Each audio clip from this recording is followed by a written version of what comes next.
चलिए देखिए, आज हम पढ़ेंगे क्या, सिंधु घाटी की सभ्यता। ठीक है, जल्दी बैठ जाओ बेटा, बैठो जल्दी और स्टार्ट करते हैं। देखो सिंधु घाटी की सभ्यता चैप्टर। ठीक है, सबसे पहले हाँ बेटा बताओ। अरे वो आना पड़ेगा, आज सर ने बोला जाना है जरूर, तो इसलिए बैठो जल्दी बैठो, कोई दिक्कत नहीं। ठीक है, चलो वो बाद में सुन लेंगे, पहले अब स्टार्ट करते हैं क्लास, ध्यान दोगे तो। ठीक है, जब बता दो सिंधु घाटी की सभ्यता, तो देखो जो विश्व की सभ्यताएं हैं, विश्व में जितनी भी सभ्यताएं, उनमें 4 सभ्यताएं प्रमुख हैं। कितनी सभ्यताएं प्रमुख हैं? 4 सभ्यताएं प्रमुख हैं। ठीक है, विश्व की जो 4 प्रमुख सभ्यताएं, पहले उनकी बात करते हैं। ठीक है, तो देखो जो सबसे पहली सभ्यता है वो है मेसोपोटामिया की सभ्यता। लिखना नहीं है, समझो पहले मैं लिखवा दूंगा। मेसोपोटामिया की सभ्यता कौन सी सभ्यता है? मेसोपोटामिया की सभ्यता, मेसोपोटामिया की सभ्यता। ठीक है, मेसोपोटामिया की जो सभ्यता है बेटा, ये जो सभ्यता है, ये सभ्यता मिली है, अगर पूछा जाए कौन सी नदी के तट पर मिली है, तो ये 2 नदियों के तट पर मिली है। एक तो दजला, एक दजला और दूसरी दजला व फरात नदियों के तट पर मिली। कौन सी नदियों के तट पर मिली? दजला व फरात नदियों के तट पर ये सभ्यता मिली है। ठीक है, नदियों के तट पर मिली है। ठीक है, पहले समझोगे, लिखवाऊंगा मैं खुद। ठीक है, दजला व फरात नदियों के तट पर ये सभ्यता मिली है। ठीक है, पूछा जाए कि ये कौन सी सभ्यता है, तो ये विश्व की सबसे प्राचीन सभ्यता है। कौन सी सभ्यता? मेसोपोटामिया की सभ्यता, विश्व की सबसे प्राचीन सभ्यता, विश्व की सबसे प्राचीन सभ्यता, प्राचीन सभ्यता। तो विश्व की सबसे प्राचीन सभ्यता अगर पूछी जाए तो वो कौन सी सभ्यता है? मेसोपोटामिया की सभ्यता है, जो दजला व फरात नदियों के तट पर मिली है, ईरान और इराक में। कहाँ पर मिली? ईरान व इराक में मिली, ईरान व इराक में ये सभ्यता मिलती है। ठीक है, उसके बाद दूसरी प्राचीन सभ्यता अगर पूछे तो दूसरी प्राचीन सभ्यता कौन सी है? मिस्र की सभ्यता है। कौन सी सभ्यता है? मिस्र की सभ्यता। और ये जो मिस्र की सभ्यता है, ये मिस्र की सभ्यता मिली है नील नदी के तट पर। कौन सी नदी के तट पर? नील नदी के तट पर, नील नदी के तट पर मिली है ये सभ्यता। मिस्र की सभ्यता कौन सी नदी के तट पर मिली?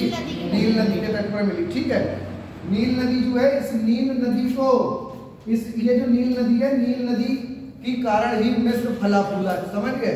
तो इसलिए नील नदी का वरदान कहा जाता है किसे? मिस्र को।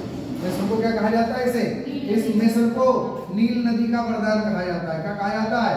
नील नदी का वरदान, नील नदी का वरदान कहा जाता है किसे? मिस्र को।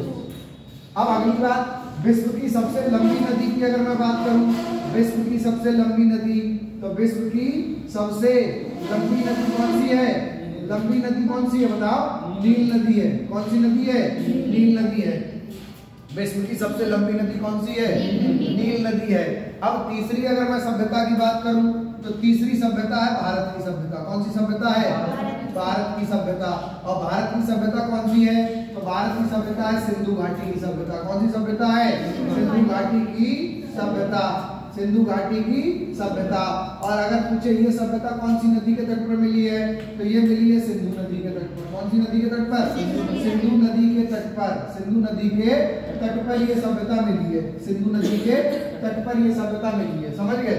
उसके बाद चौथी और अंतिम सभ्यता अगर पूछे कौन सी है, तो ये चीन की सभ्यता है। कौन सी है? चीन की सभ्यता है। और चीन की जो सभ्यता है, ये पूछे कौन सी नदी के तट पर मिली है, तो ये हुआंग हो नदी के तट पर मिली है। कौन सी? हुआंग हो नदी के तट पर, हुआंग हो नदी के तट पर मिली है, हुआंग हो नदी के तट पर मिली है। कौन सी सभ्यता? चीन की सभ्यता। इस हुआंग हो नदी को क्या कहा जाता है? चीन का शोक कहा जाता है। क्या कहा जाता है? चीन का शोक कहा जाता है। बताते हैं जब बारिश का समय आता है तो ये चीन में भारी तबाही मचाती है, इसीलिए इसे चीन का शोक कहा जाता है। किसे? हुआंग हो नदी को, समझ गए? उसके बाद देखो अगली बात, इस हुआंग हो नदी को पीली नदी के नाम से भी जाना जाता है। किस नाम से? पीली नदी के नाम से भी जाना जाता है, पीली नदी के नाम से भी जाना जाता है। ठीक है, समझ गए? तो पहले इतना लिखो, फिर आगे बताते हैं। लिखो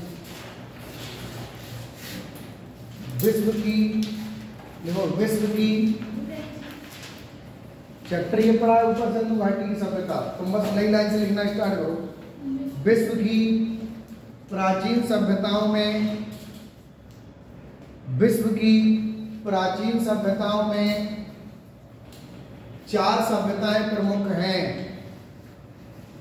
विश्व की प्राचीन सभ्यताओं में 4 सभ्यताएं प्रमुख हैं।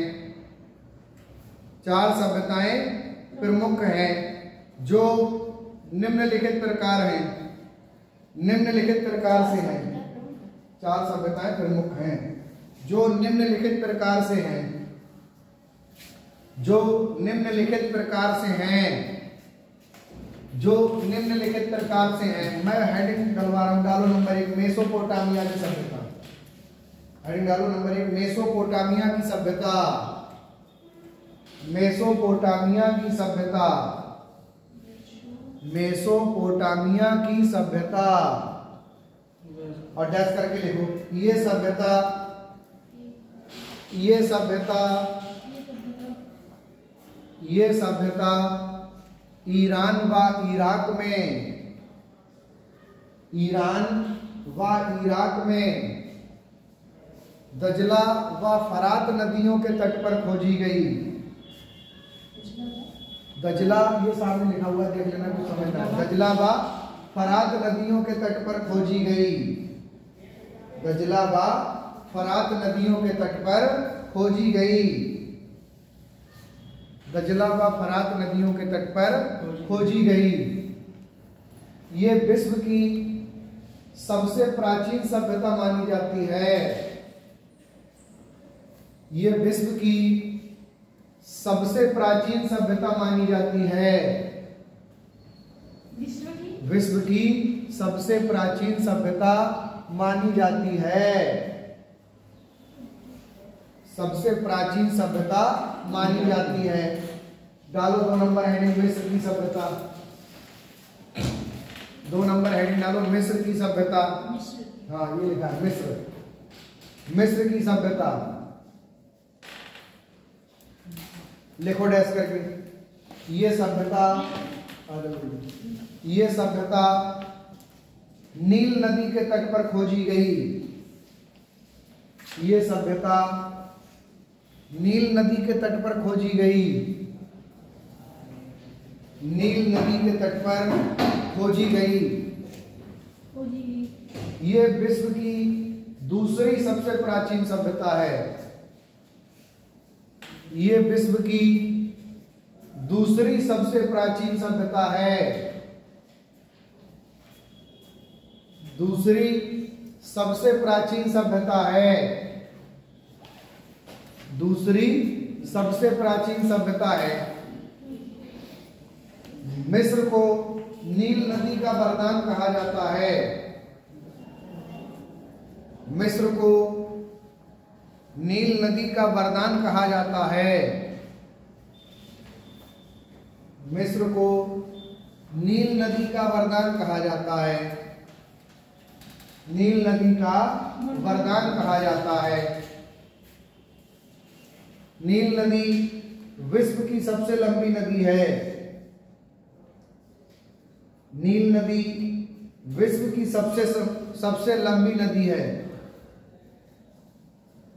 विश्व की सबसे लंबी नदी है।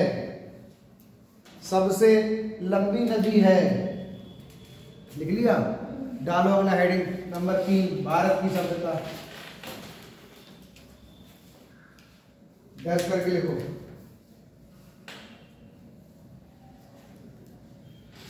ये सभ्यता सिंधु घाटी सभ्यता के नाम से जानी जाती है।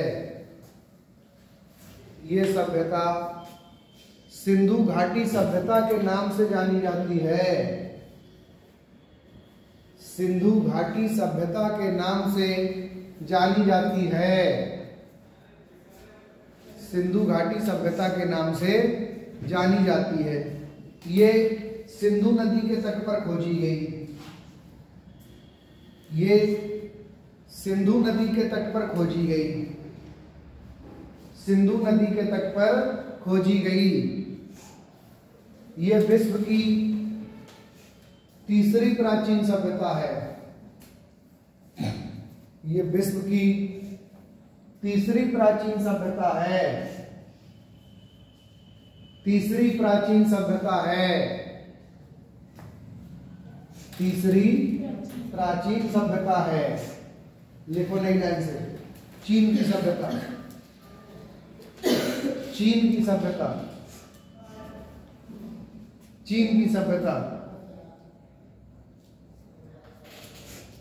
बोले ये विश्व की चौथी सबसे प्राचीन सभ्यता है, जो ये विश्व की चौथी सबसे प्राचीन सभ्यता है, जो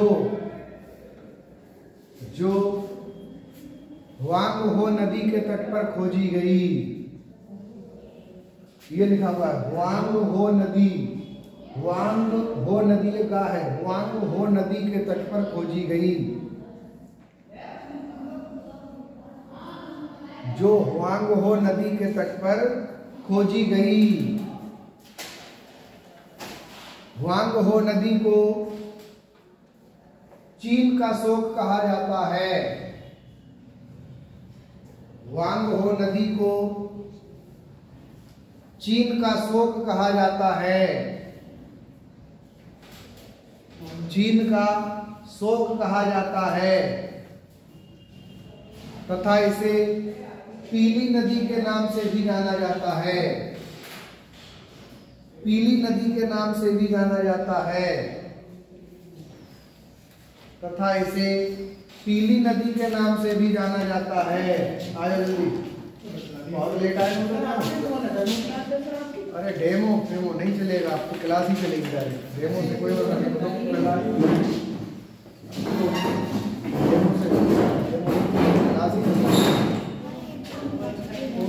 भैया जल्दी बैठ जाओ।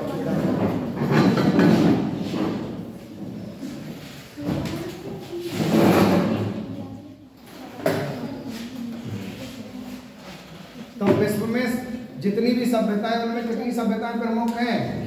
4। कितनी सभ्यताएं प्रमुख हैं? 4। सबसे प्राचीन सभ्यता कौन सी है? मेसोपोटामिया की सभ्यता। कौन सी सभ्यता है? मेसोपोटामिया की सभ्यता। कौन कौन सी नदियों पर मिली? दजला व फरात नदियों पर, दजला व फरात नदियों पर। कहाँ खोजी गई? ईरान व इराक में, ईरान व इराक में खोजी गई। क्यों? दूसरी प्राचीन सभ्यता कौन सी है? मिस्र की सभ्यता। कौन सी नदी के तट पर? नील नदी के तट पर। विश्व की सबसे लंबी नदी कौन सी है? नील नदी है। कौन सी नदी है? मिस्र का नील नदी का वरदान किसे कहा जाता है? मिस्र को। नील नदी का वरदान किसे कहा जाता है? मिस्र को कहा जाता है। तीसरी सभ्यता कौन सी है? भारत की। और भारत में कौन सी सभ्यता? सिंधु घाटी की सभ्यता। कौन सी सभ्यता? कौन सी नदी पर? सिंधु नदी पर मिली। कौन सी नदी पर मिली? और चौथी और अंतिम सभ्यता कौन सी है? चीन की सभ्यता। कौन सी नदी पर? हुआंग हो नदी पर मिली। कौन सी नदी पर? हुआंग हो नदी पर मिली है। हुआंग हो नदी को और किस नाम से जाना जाता है? चीन का शोक कहा जाता है, और पीली नदी के नाम से जाना जाता है। पीली नदी के नाम से भी जाना जाता है। समझ गए? तो इतना मैंने बता दिया। इसके अगले चलते हैं। अब तुम देखो, अब हम बात करेंगे किसकी? सिंधु घाटी की सभ्यता की। ठीक है, अब बात करते हैं हम सिंधु घाटी की सभ्यता। सिंधु घाटी की सभ्यता कैसे करके खोजी गई, समझ गए? चलो देखो, ध्यान दो गया, ध्यान देंगे सभी बच्चे। और तुम लोग अब टाइम से आया करो जरा, एक 10 तक आ जाएगा। अगली शुक्रवार को लेके जुम्मे को निकालिए, बाकी हमेशा टाइम से। चलो देखो, ध्यान दोगे तो।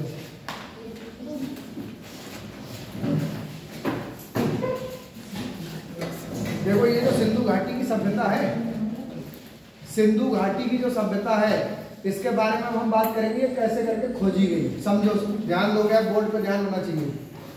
देखो हुआ क्या था 1826 में। 1826 में ब्रिटेन से एक व्यक्ति आया था जिसका नाम था चार्ल्स मैसन। क्या नाम था? चार्ल्स मैसन। क्या नाम था? चार्ल्स मैसन। ये भारत आया था, ठीक है। और इसने क्या किया था? इसी ने सर्वप्रथम हड़प्पा नामक टीले को देखा। किसे देखा? हड़प्पा नामक टीले को देखा। ठीक है। 1826 में ये व्यक्ति आया और इसी ने सर्वप्रथम 1826 में हड़प्पा नामक टीले को देखा। तो पेपर में क्वेश्चन बनेगा कि हड़प्पा नामक टीले को सर्वप्रथम किसने देखा? तो चार्ल्स मैसन ने। किसने देखा? चार्ल्स मैसन ने। चार्ल्स मैसन कौन था? तो ये इंग्लैंड का था, ब्रिटेन का था। ये पुरातत्व सर्वेक्षण विभाग का अध्यक्ष था उस समय। सर्वेक्षण विभाग जो क्या करते हैं कि जमीन की खुदाई करा के उससे चीजें खोजते हैं, ठीक है, या जमीन पे जो भी चीजें हैं उनका सर्वेक्षण करते हैं, ठीक है, वो कहलाते हैं सर्वेक्षण। पुरातत्व सर्वेक्षण विभाग होता है वो, ठीक है, जो जमीन की खुदाई करके उसके अंदर से छिपी हुई चीजों को निकालता है, उनकी खोज करता है, समझ गए। तो चार्ल्स मैसन जो था ये आया और इसने देखी सभ्यता और देख के ये चला गया। ये बात यहीं पे हो गई खत्म, समझ रहे हो।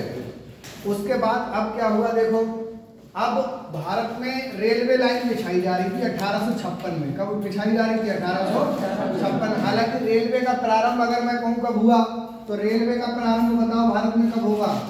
रेलवे का प्रारंभ जल्दी बताओ, कौन बताएगा? तो रेलवे का प्रारंभ होगा भारत में 1853 में। कब होगा? 1853 में। और ये प्रारंभ कौन करेगा? डलहौजी करेगा। कौन करेगा? डलहौजी करेगा रेलवे का प्रारंभ भारत में, ठीक है। और ये सबसे पहली जो रेलवे लाइन बिछेगी वो मुंबई से ठाणे तक बिछेगी। कहां तक बिछेगी? मुंबई से ठाणे तक। मुंबई से ठाणे तक, ठीक है, यहां तक बिछाई जाएगी और 34 किलोमीटर लंबी होगी। कितनी लंबी होगी? 34 किलोमीटर लंबी। इसीलिए भारत में रेल का पिता, भारत में कहां पर? भारत में रेल का जनक किसे कहा जाता है? रेल का जनक डलहौजी को कहा जाता है। किसे कहा जाता है? डलहौजी को, ठीक है। यानी कि रेलवे लाइन का काम भारत में 1853 से स्टार्ट हो गया था। भारत में पहली रेलवे लाइन बिछाई गई थी मुंबई से ठाणे तक। डलहौजी उस समय भारत में क्या था? गवर्नर जनरल था। इसीलिए इसको रेलवे का जनक कहा जाता है भारत में। अब हुआ क्या देखो, तो 1853 से रेलवे लाइन बिछ रही है, लेकिन 1856 में ये जो रेलवे लाइन बिछाई जा रही थी ये कराची से लाहौर तक बिछाई जा रही थी। कहां से? कराची से लाहौर तक एक रेलवे लाइन बिछाई जा रही थी। कराची से लाहौर तक, समझ रहे हो? कराची से लाहौर तक एक रेलवे लाइन बिछाई जा रही थी। और ये किसकी अध्यक्षता में बिछाई जा रही थी अगर पूछा जाए तो ये अध्यक्षता कौन कर रहा था इसकी? किसकी अध्यक्षता में बिछाई जा रही थी? तो दो भाई थे जिन्हें हम ब्रेटन बंधु के नाम से जानते हैं। किस नाम से? ब्रेटन बंधु के नाम से। ब्रेटन बंधु के नाम से जानते हैं। ब्रेटन बंधु के नाम से जानते हैं। अभी ब्रेटन बंधु कौन कौन थे? तो ब्रेटन बंधु थे दो भाई, एक का नाम था जॉन ब्रेटन। एक का नाम क्या था? John Breton. एक का नाम क्या था? John Breton. और दूसरे का नाम क्या था? William Breton. क्या नाम था? विलियम ब्रेटन, ठीक है। तो इन दोनों की अध्यक्षता में 1856 में कराची से लाहौर तक एक रेलवे लाइन बिछाई जा रही थी, समझ रहे हो? तो अब हुआ क्या, तुमने देखा होगा जब रेलवे लाइन होती है तो उस पर पत्थर पड़ा हुआ होता है, टूटा हुआ। देखा नहीं देखा? किसने नहीं देखा? तुमने नहीं देखा? देखा है। तो पहले क्या होता था? पहले ईंट की कंक्रीट डाली जाती थी, पत्थर नहीं डाला जाता था, लाल कंक्रीट डाली जाती थी, समझ गए? तो हुआ क्या, वो कंक्रीट खत्म हो गई। तुमने देखा होगा अभी भी कुछ साल पहले लाल पत्थर पड़ा हुआ होता था, क्यों? रेड वाला, बहुत रेड होता था, नहीं होता था? तो कंक्रीट खत्म हो गई। तो इन दोनों भाइयों ने बोल दिया कि मजदूरों से बोला कि काम रोक दो। मजदूर भाई काम कर रहे थे। कौन काम कर रहा था? मजदूर। तो मजदूरों से इन दोनों भाइयों ने बोला काम रोक दो, समझ गए? तो मजदूरों ने सोचा कि काम रोकेंगे तो हमारा होगा नुकसान। मजदूर ऐसा होता था, जब रेस्ट का टाइम होता था तो तुम्हें पता मजदूर जहाँ भी काम करते हैं तो रेस्ट करने के बाद वो खाना खाते हैं, खाना खा के आराम करते हैं, इधर उधर घूमते फिरते हैं, क्यों? तो ऐसा ही उनका भी था, वो रेस्ट के टाइम में इधर उधर घूमने निकल जाते थे। तो वो मजदूर पहले इस हड़प्पा के टीले को देख चुके थे और यहाँ पे ईंटें ये भी देख चुके थे। तो इन मजदूरों ने ब्रेटन बंधुओं से बोला कि काम बंद मत करो, ईंटें हम ले आएंगे, ईंटें हमें पता है, हम वहां से ले आएंगे, काम चालू रखो। तो इन दोनों भाइयों ने कहा इससे अच्छी क्या बात है, कोई दिक्कत नहीं, काम चालू रहेगा, तुम ईंटें लेके आओ, ठीक है। तो ये मजदूर गए इस हड़प्पा के टीले पे। कहाँ गए? हड़प्पा के टीले पर गए। और हड़प्पा के टीले पर जाने के बाद ये यहाँ से ईंटें लेकर आने लगे, काम चालू कर दिया मजदूरों ने। तो इन दोनों भाइयों की नजर उन ईंटों पे पड़ी, जो मजदूर ईंटें लेकर आ रहे थे, ये जो ईंटें मजदूर लेकर आ रहे थे, इन ईंटों पर इन दोनों भाइयों की नजर पड़ी। तो इन दोनों भाइयों ने देखा कि अरे यार ये तो कोई बहुत पुरानी ईंट लग रही है, बहुत प्राचीन समय की ईंट लग रही है। तो इस समय भारत में जो सर्वेक्षण विभाग था, सर्वेक्षण विभाग के अध्यक्ष थे, सर्वेक्षण विभाग था उसके अध्यक्ष थे अलेक्जेंडर कनिंघम। कौन थे? अलेक्जेंडर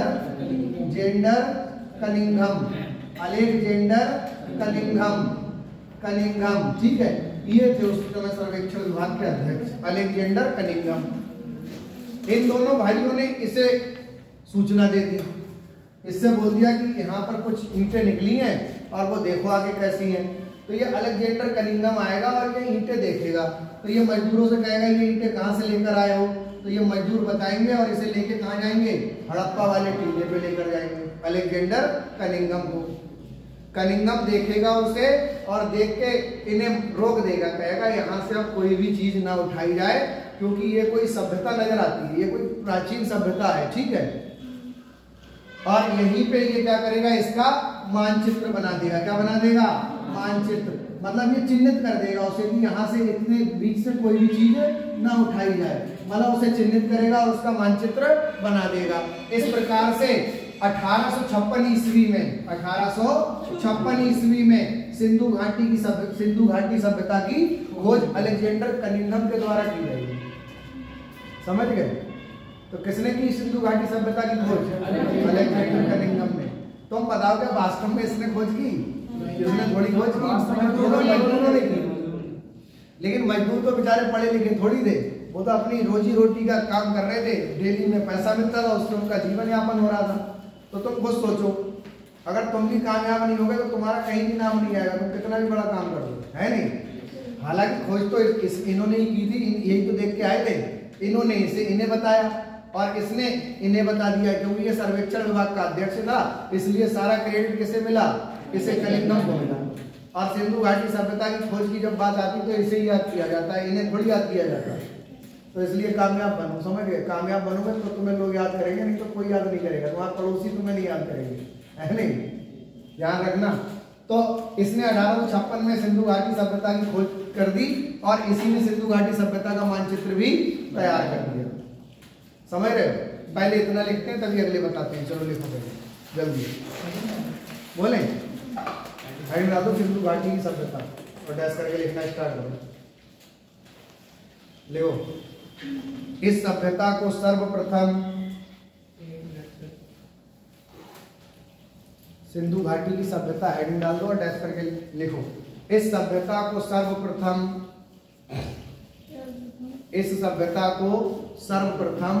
1826 ईस्वी में, इस सभ्यता को सर्वप्रथम 1826 ईस्वी में ब्रिटेन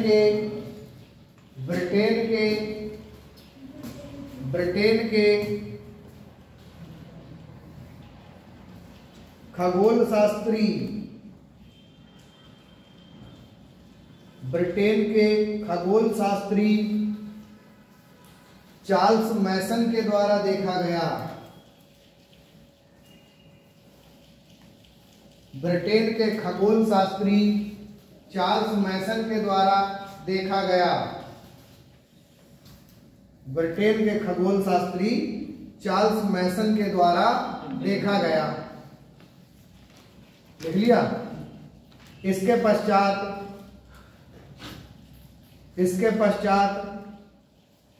1856 ईस्वी में, इसके पश्चात 1856 ईस्वी में कराची से लाहौर तक, कराची से लाहौर तक, कराची से लाहौर तक रेलवे लाइन बिछाई जा रही थी।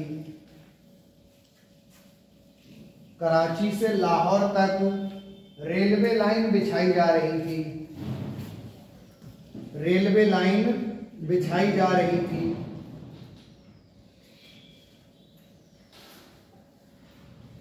जो ब्रिटेन बंधुओं की अध्यक्षता में, जो ब्रेटन बंधुओं, ब्रैकेट में इनके दोनों के नाम लिख देना, जो ब्रेटन बंधुओं, ब्रैकेट में ये दोनों नाम लिख देना, जो ब्रेटन बंधुओं, ब्रैकेट में ये दोनों नाम लिख दो कॉमा लगा के, John Brayton, William Brayton.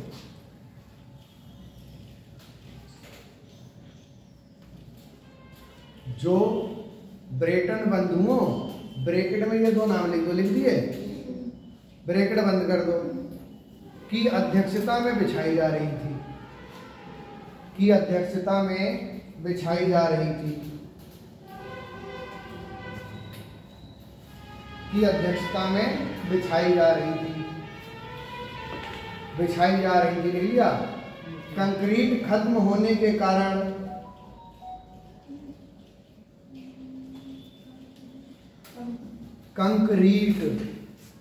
Concrete खत्म होने के कारण हड़प्पा के टीले से ईंटें लाई गई,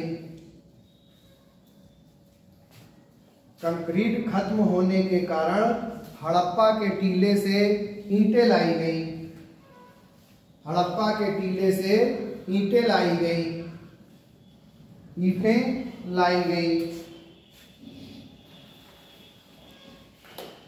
जिसकी जानकारी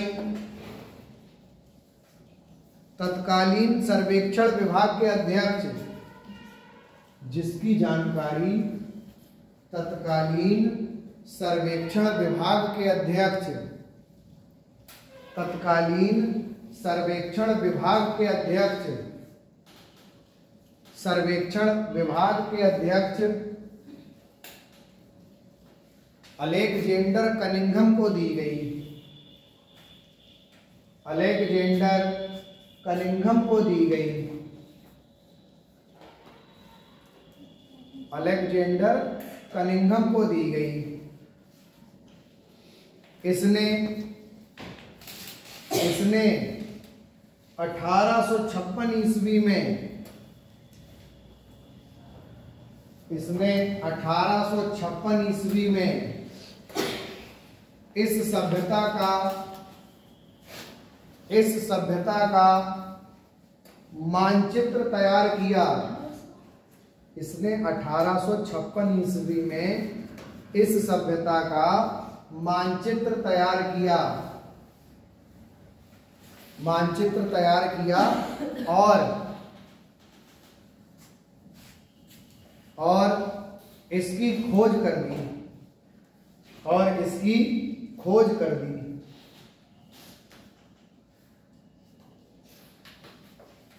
और इसकी खोज कर दी। इतने में कोई किसी को डाउट? इतना क्लियर है? चलो अगले देखो, ध्यान दोगे अगले। अब होता क्या है देखो, अब सिंधु घाटी सभ्यता की खोज हो गई, अलेक्जेंडर कनिंघम भी वापस ब्रिटेन चला जाएगा, क्योंकि इस समय भारत अंग्रेजों का गुलाम था, तो अंग्रेज ही जो कुछ कर रहे थे सब वही करते थे, ठीक है। 1856 में ये वापस चला जाएगा, फिर से ये बात क्या हो जाएगी, शांत हो जाएगी। जैसे चार्ल्स मैसन 1826 में गया तो बात शांत हो गई, फिर 1856 में अलेक्जेंडर कनिंघम ने खोज की और वो भी वापस चला गया, समझ रहे हो। अलेक्जेंडर कनिंघम के वापस जाने के पश्चात अब क्या होगा, 1899 से 1905 तक भारत में वायसराय रहेगा कौन, लॉर्ड कर्जन। 1899 से 1905 तक भारत में वायसराय कौन रहेगा, तो ये रहेगा लॉर्ड कर्जन। लॉर्ड कर्जन क्या रहेगा, वायसराय रहेगा, वायसराय रहेगा कौन, लॉर्ड कर्जन। लॉर्ड कर्जन का नाम सुना होगा तुमने, इसी ने क्या किया था 1905 में बंगाल विभाजन किया था। क्यों, बंगाल विभाजन याद है नहीं याद है? बंगाल विभाजन किसके द्वारा किया गया था, लॉर्ड कर्जन के द्वारा ही किया गया था, धार्मिक आधार पर, ठीक है। मुस्लिम आबादी को दे दिया गया था कौन सा, पूर्वी बंगाल, और हिंदू आबादी वालों के लिए क्या कर दिया गया था, पश्चिम बंगाल बना दिया गया था। तो जो पूर्वी बंगाल है वो आज क्या बन गया है, बांग्लादेश है। क्या कहलाता है, बांग्लादेश। तो धर्म के आधार पर ये विभाजन किया गया था। उद्देश्य क्या था, फूट डालेंगे मुस्लिम हिंदुओं में और राज करेंगे, राजनीति थी ये, ठीक है, समझ गए। तो अब देखो ध्यान दोगे, लॉर्ड कर्जन आएगा और लॉर्ड कर्जन के समय में यहाँ पर भारत में जो सर्वेक्षण विभाग होगा, क्या होगा? सर्वेक्षण विभाग। इस सर्वेक्षण विभाग के अध्यक्ष कौन होंगे? सर्वेक्षण विभाग के अध्यक्ष होंगे, देखो लॉर्ड कर्जन के समय में भारत में जो सर्वेक्षण विभाग बनेगा उस सर्वेक्षण विभाग के अध्यक्ष होंगे कौन? तो वो होंगे सर जॉन मार्शल। कौन होंगे? John Marshall. कौन होंगे? John Marshall. ठीक है, जॉन मार्शल। तो ये जॉन मार्शल को नियुक्त कर देगा, कहेगा तुम क्या करोगे? हड़प्पा नामक टीले की खुदाई करवाओगे। ठीक है, तो जॉन मार्शल की अध्यक्षता में, जॉन मार्शल की अध्यक्षता में 1921 ईस्वी से, कब से होगी? 1921 ईस्वी से इस हड़प्पा नामक टीले की खुदाई होगी। ठीक है, और खुदाई कौन करेगा? तो दो व्यक्तियों को नियुक्त किया जाएगा। एक कौन होंगे? एक होंगे, बताओ कौन होंगे? एक होंगे दयाराम साहनी। दयाराम साहनी, दयाराम साहनी। और दूसरे कौन होंगे? माधव स्वरूप वत्स। कौन होंगे? माधव स्वरूप वत्स। ठीक है, इन दोनों लोगों को उत्खनन के लिए ये बोले जाएंगे उत्खनन करता। क्या बोले जाएंगे? उत्खनन करता। उत्खनन करता। कहीं कहीं इन्हें खोज करता भी बोल दिया जाता है। क्यों? किताबों में बहुत जगह लिखा हुआ है खोज करता। दयाराम साहनी को ज्यादातर दिखाते हैं। हाँ, दो लोगों को नियुक्त किया गया था, दयाराम साहनी और माधव स्वरूप वत्स को 1921 में। तो सबसे पहले दयाराम साहनी, माधव स्वरूप वत्स ने 1921 में हड़प्पा सभ्यता का उत्खनन किया। क्या किया?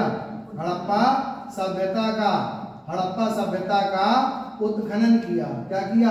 उत्खनन। उत्खनन का मतलब खुदाई की, इन्होंने खोज नहीं की है। ठीक है, लेकिन किताबों में बहुत जगह लिखा हुआ है कि हड़प्पा सभ्यता की खोज दयाराम साहनी ने की। क्यों? लूसेंट की किताब में भी यही लिखा हुआ होगा, देखो जहां तक है वो टेबल बनी हुई होगी, टेबल में देखो होगा लिखा हुआ। ठीक है, लेकिन इन्होंने उत्खनन किया था। उत्खनन का मतलब होता है खुदाई करना। क्या करना? खुदाई करना। उत्खनन का मतलब होता है खुदाई करना। तो हड़प्पा सभ्यता का उत्खनन का श्रेय जाता है दयाराम साहनी और माधव स्वरूप वत्स को। अगर ऑप्शन में दयाराम साहनी नहीं दिखेगा तो माधव स्वरूप वत्स होंगे। ठीक है, इन दोनों को ही नियुक्त किया था जॉन मार्शल ने। किसने नियुक्त किया था? जॉन मार्शल ने। तो ऐसे करके इन दोनों ने हड़प्पा सभ्यता का उत्खनन किया। समझ गए? तो लिखो नई लाइन से, बोले देखो। इसके पश्चात 1899 से 1905 के बीच, 1899 से 1905 के बीच भारत में लॉर्ड कर्जन वायसराय बनकर आया। ये नाम लिखा, भारत में लॉर्ड कर्जन वायसराय बनकर आया। भारत में लॉर्ड कर्जन वायसराय बनकर आया। लॉर्ड कर्जन वायसराय बनकर आया। वायसराय बनकर आया। इसके द्वारा भारतीय पुरातत्व एवं सर्वेक्षण विभाग का अध्यक्ष, इसके द्वारा भारतीय पुरातत्व विभाग, भारतीय पुरातत्व एवं सर्वेक्षण विभाग, भारतीय पुरातत्व एवं सर्वेक्षण विभाग, सर्वेक्षण विभाग का अध्यक्ष जॉन मार्शल को नियुक्त किया गया। जॉन मार्शल को नियुक्त किया गया। जॉन मार्शल को नियुक्त किया गया। इनके द्वारा 1921 ईस्वी में, इनके द्वारा 1921 ईस्वी में, 1921 ईस्वी में हड़प्पा सभ्यता के उत्खनन के लिए, 1921 ईस्वी में हड़प्पा सभ्यता के उत्खनन के लिए,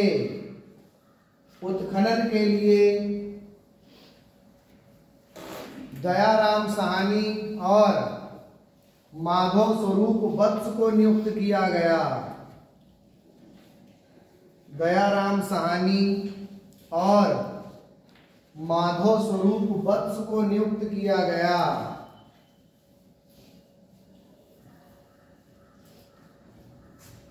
दयाराम साहनी और माधव स्वरूप वत्स को नियुक्त किया गया। इन दोनों के द्वारा हड़प्पा सभ्यता का उत्खनन किया गया। इन दोनों के द्वारा हड़प्पा सभ्यता का उत्खनन किया गया। हड़प्पा सभ्यता का उत्खनन किया गया। उत्खनन किया गया। हड़प्पा सभ्यता का उत्खनन किया गया। लिख लिया? उत्खनन किया गया। अब देखो हड़प्पा सभ्यता का उत्खनन हो गया, ठीक है, कोई दिक्कत नहीं। अगर पेपर में आया हड़प्पा सभ्यता के खोजकर्ता कौन है, अगर अलेक्जेंडर कनिंघम नहीं होगा तो दयाराम साहनी और माधव स्वरूप वत्स में से एक होगा, ठीक है भाई, आंसर लगा देना है, क्योंकि उत्खनन इन्होंने किया है तो कभी कभी खोजकर्ता करके पूछ लेता है, समझ गए। लेकिन वास्तव में खोज तो अलेक्जेंडर कनिंघम ने की। किसने की? अलेक्जेंडर कनिंघम ने। अब बात आती है सिंधु घाटी सभ्यता का नाम कैसे करके रखा गया। तो डालो अगला हेडिंग, सिंधु सभ्यता का नामकरण। सिंधु घाटी सभ्यता का नामकरण। नामकरण की बात करते हैं। किसकी बात करते हैं? नामकरण। तो देखो नामकरण कैसे हुआ। सबसे पहला नाम तो डालो हेडिंग, सिंधु सभ्यता। सिंधु सभ्यता नाम कैसे पड़ा? सिंधु सभ्यता इसका नाम कैसे पड़ा, ठीक है, और किसने ये नाम दिया, ठीक है। तो देखो सिंधु नदी के किनारे बसा हो, सिंधु नदी के किनारे मिलने के कारण, सिंधु नदी के किनारे मिलने के कारण 1932 ईस्वी में इस सभ्यता को सर जॉन मार्शल ने ही ये नाम दिया था, सिंधु सभ्यता, ठीक है। तो पूछा यार सिंधु सभ्यता नाम किसने दिया, तो सर जॉन मार्शल ने। कब दिया? तो 1932 में। क्यों दिया? क्योंकि सिंधु नदी के तट पर मिली। कौन सी नदी के तट पर मिली? सिंधु नदी के तट पर मिली, ठीक है। तो लिखो डैश करके, सिंधु नदी के तट पर मिलने के कारण, सिंधु नदी के तट पर मिलने के कारण, सिंधु नदी के तट पर मिलने के कारण, सिंधु नदी के तट पर मिलने के कारण 1932 ईस्वी में, 1932 ईस्वी में ये नाम सर जॉन मार्शल के द्वारा दिया गया। सर जॉन मार्शल के द्वारा दिया गया। सर जॉन मार्शल के द्वारा दिया गया। जॉन मार्शल के द्वारा दिया गया। लिख लिया? तो सिंधु नदी के तट पर मिलने के कारण 1932 में ये नाम किसने रख दिया? जॉन मार्शल ने। इसका नाम रख दिया सिंधु सभ्यता, ठीक है। फिर पूछा जाएगा कि जो सिंधु सभ्यता नाम था ये सबसे पहले प्रकाशित किसमें हुआ? तो ब्रिटेन का एक अखबार था। किसका? ब्रिटेन का एक अखबार था जिसका नाम था the London weekly. The London weekly. तो द लंदन वीकली नामक अखबार में सबसे पहले ये नाम प्रकाशित हुआ, समझ गए। तो लो इस नाम को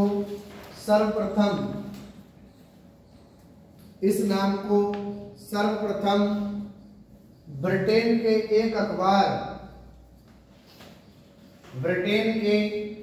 अखबार द लंदन वीकली में प्रकाशित किया गया।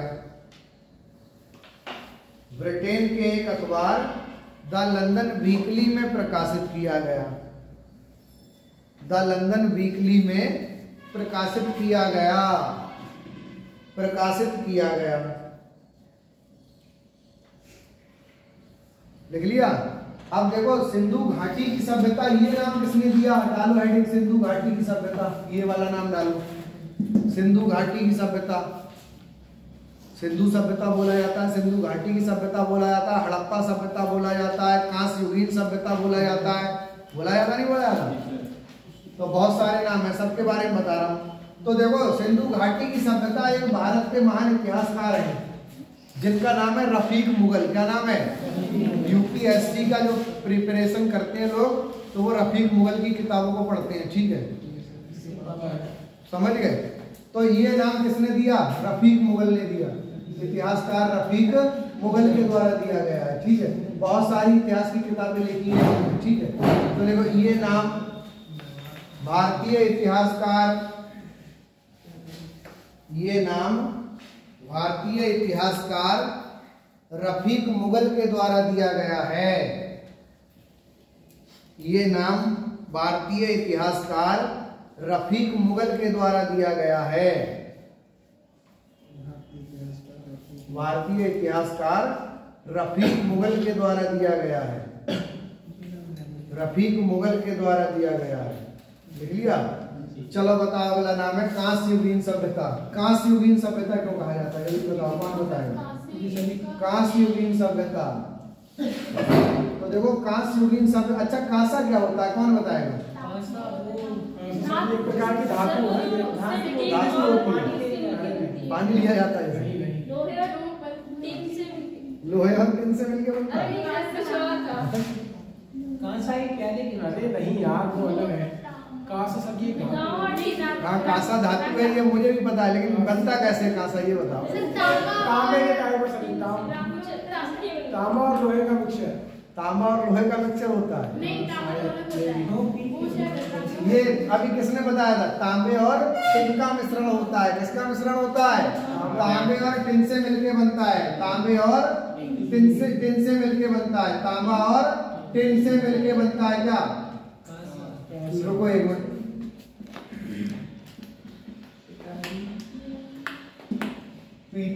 पीतल बनता है तांबा और जस्ते से, ठीक है, सही है। तांबा और टिन से मिलके क्या बनता है? तांबा और टिन से मिलके बनता है क्या? कांसा। समझ गए। और ये पिताजी लिखा हुआ है, याद कर लो, पिताजी का मतलब है पीतल जो है वो तांबा और जिंक से मिलके बनता है, तांबा और जिंक, जस्ते से मिलके, जिंक को जस्ता बोला जाता है, ठीक है। तांबा और जस्ते से मिलके पीतल बनता है और तांबा और टिन से मिलके कांसा बनता है, ठीक है। तो सिंधु घाटी सभ्यता से नर्तकी की कांस्य मूर्ति मिली है, नर्तकी की कांसे की मूर्ति मिली है। कौन सी मूर्ति?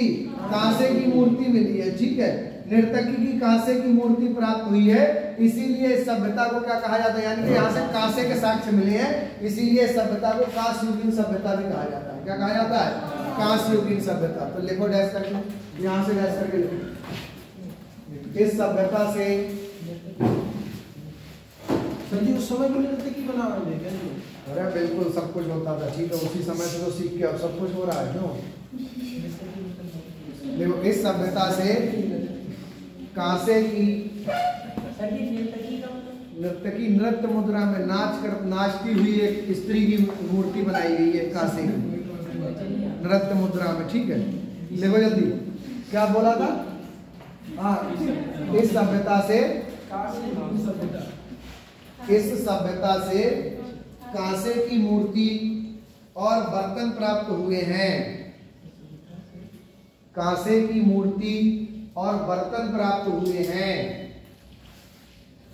इसीलिए इसे कांस्ययुगीन सभ्यता कहा जाता है, इसीलिए इसे कांस्ययुगीन सभ्यता कहा जाता है, कांस्ययुगीन सभ्यता कहा जाता है, कांस्ययुगीन सभ्यता कहा जाता है, कांस्ययुगीन सभ्यता कहा जाता है। लिख लिया। अब देखो कांस्ययुगीन सभ्यता हो गई, उसके बाद इसे हड़प्पा सभ्यता क्यों नाम दिया गया? बताओ, हड़प्पा सभ्यता। हड़प्पा नगर था, हड़प्पा एक शहर था, दबा हुआ था नीचे, इसलिए नाम दिया। नाम कैसे पता चला? साक्ष्य मिले। संभवतः इतिहासकार ऐसा बताते हैं कि यहाँ का जो राजा था, यहाँ शासन राजतंत्रात्मक था। कैसा था? राजतंत्रात्मक शासन था, और यहाँ का जो राजा था उस राजा का नाम हड़प्पा था। राजा का नाम क्या था? हड़प्पा था। अरे मोहनजोदड़ो अलग है, वो एक नगर है, जैसे हड़प्पा एक नगर है ऐसे मोहनजोदड़ो एक नगर है, ठीक है। मोहनजोदड़ो की खोज किसने की है? राखलदास बनर्जी ने की 1922 में, ठीक है। मोहनजोदड़ो पाकिस्तान का मोंटगोमरी जिला, वहां पे खोजा गया है, और हड़प्पा जो है पाकिस्तान का लरकान जिला है, वहां से खोजा गया है, ठीक है। सब बता दूंगा, पहले तुम इतना लिखो। तो यहाँ हड़प्पा नाम कैसे पड़ा? हड़प्पा नाम पड़ा कैसे? क्योंकि यहाँ का जो राजा था, बताते हैं, राजतंत्रात्मक शासन व्यवस्था थी, राजा बनता था, और उस राजा का नाम हड़प्पा मिलता है। क्या मिलता है? हड़प्पा। इसीलिए इस सभ्यता का नाम हड़प्पा सभ्यता पड़ा था, ठीक है। तो लिखो डैश करके, हेडिंग डालो हड़प्पा सभ्यता और डैश करके लिखो। लिखो हेडिंग डालो हड़प्पा सभ्यता और डैश करके लिखो। हड़प्पा सभ्यता डालो हेडिंग और डैश करके लिखो। संभवतः यहाँ पर राजतंत्रात्मक शासन था। संभवतः यहाँ पर राजतंत्रात्मक शासन था। राजतंत्रात्मक शासन था। वह यहाँ के राजा का नाम हड़प्पा था। वह यहाँ के राजा का नाम हड़प्पा था। इसीलिए इस सभ्यता का नाम हड़प्पा सभ्यता पड़ा। इसीलिए इस सभ्यता का नाम हड़प्पा सभ्यता पड़ा। हड़प्पा सभ्यता पड़ा। इसीलिए इस सभ्यता का नाम हड़प्पा सभ्यता पड़ा। आ गया समझ? अगली बात देखो, इसे इसका अगला जो नाम है डालो हेडिंग, मेहलुआ सभ्यता भी कहा जाता है। क्या कहा जाता है? मेहलुआ सभ्यता।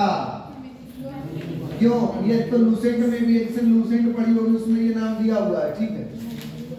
मेहलुआ सभ्यता किस लिए कहा जाता है?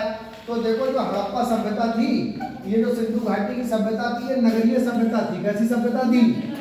नगरीय सभ्यता थी। नगरीय सभ्यता होने के कारण ये लोग क्या करते थे? दूसरे देशों से भी व्यापार करते थे। दूसरी सभ्यताओं से व्यापार होता था, और सिंधु सभ्यता का व्यापार जो था, मैंने बताया विश्व की सबसे प्राचीन सभ्यता कौन सी थी?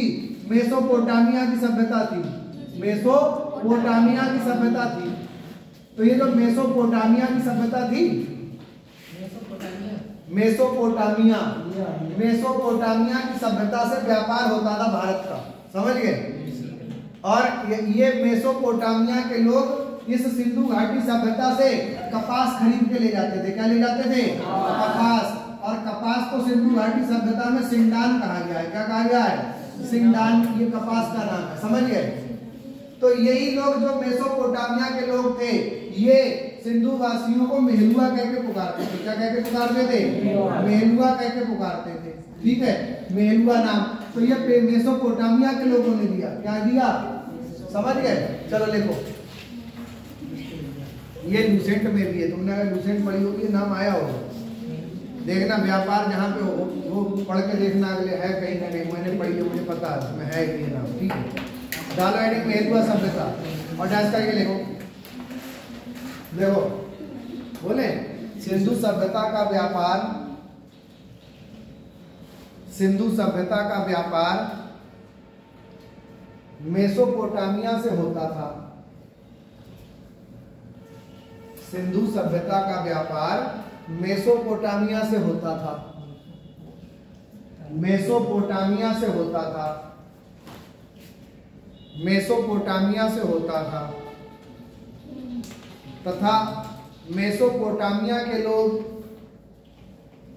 यहां से कपास खरीद कर ले जाते थे, और कपास को ये लोग सिंडान कहते थे। कपास खरीद कर ले जाते थे, और कपास को ये लोग सिंडान कहते थे, और सिंधु वासियों के लिए मेहलुआ कहकर पुकारते थे, और कपास को ये लोग सिंडान कहते थे। कपास खरीद कर ले जाते थे, और कपास को ये लोग सिंडान कहते थे। सिंडान कहते थे।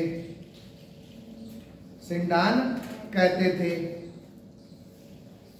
और सिंधु वासियों और सिंधु वासियों को के लिए मेहलुआ कहकर पुकारते थे। सिंधु वासियों के लिए मेहलुआ कहकर पुकारते थे, इसीलिए इस सभ्यता का नाम मेहलुआ सभ्यता पड़ा।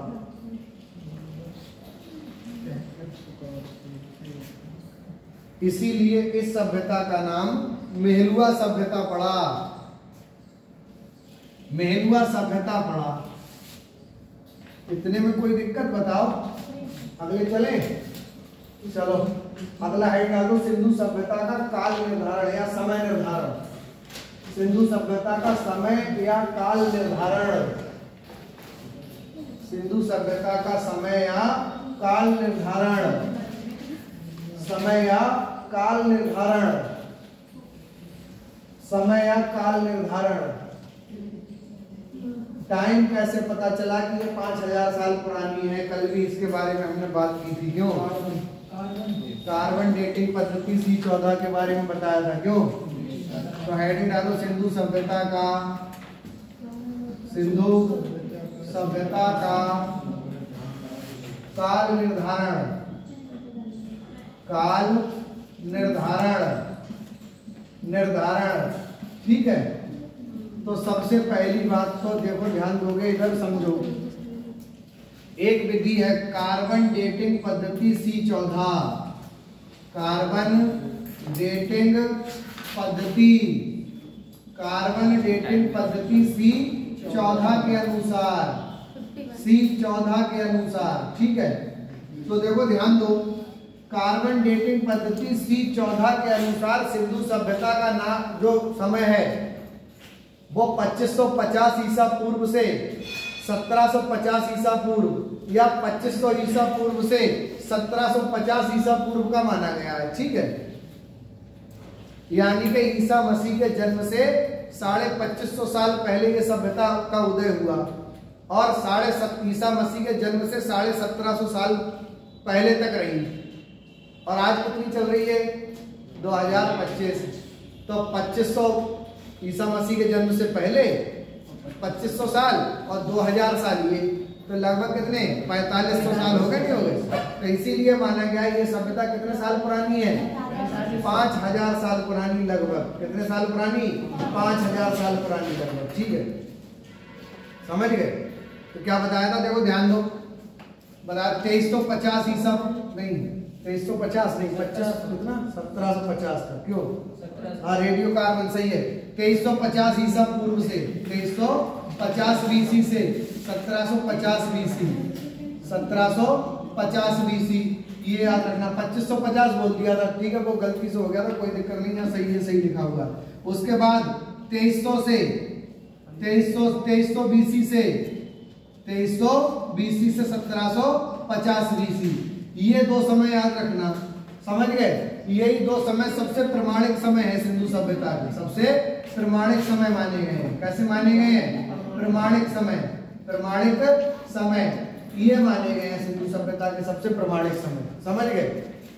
2350 से 1750 बीसी तक। समझ गए? हाँ, हेलो,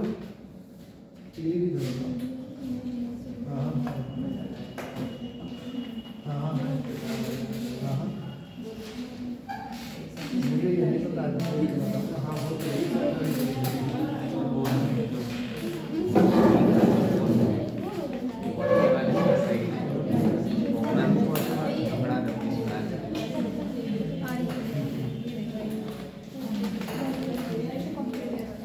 अब देखो ये C14 है क्या? बात मत थोड़ा सा ध्यान दो, C14 क्या है?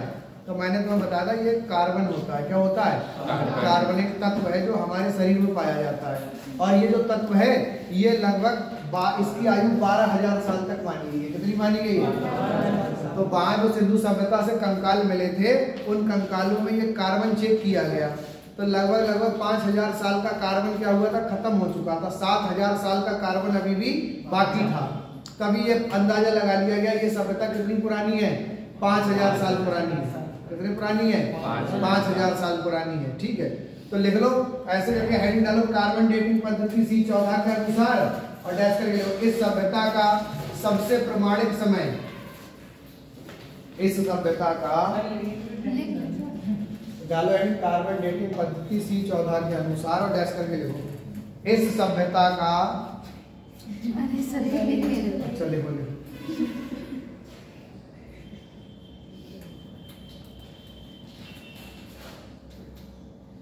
कार्बन डेटिंग पद्धति C14 का के अनुसार और डैश करके लिखना स्टार्ट करो। बोले देखो इस सभ्यता का सबसे प्रमाणिक समय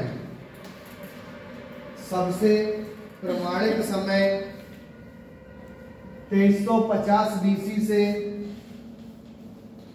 1750 BC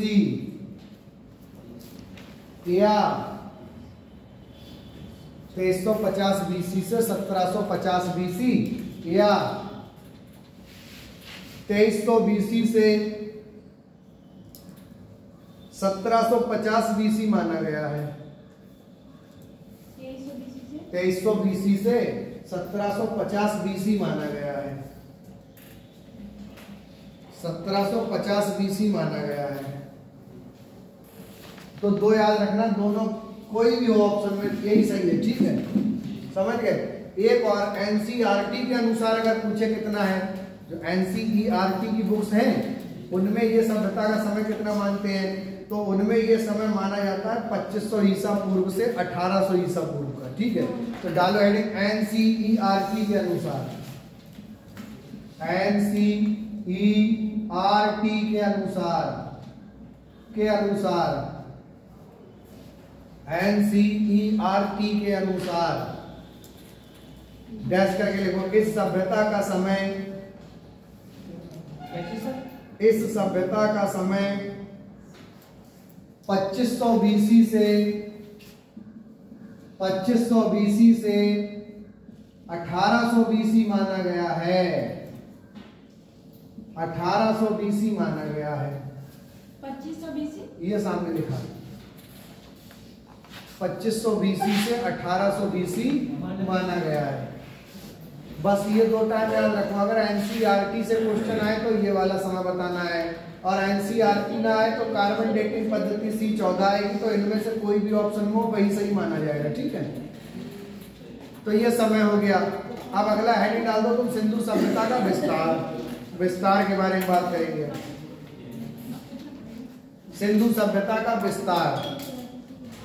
विस्तार हेडिंग डाल दो, सिंधु सभ्यता का विस्तार। सिंधु सभ्यता का विस्तार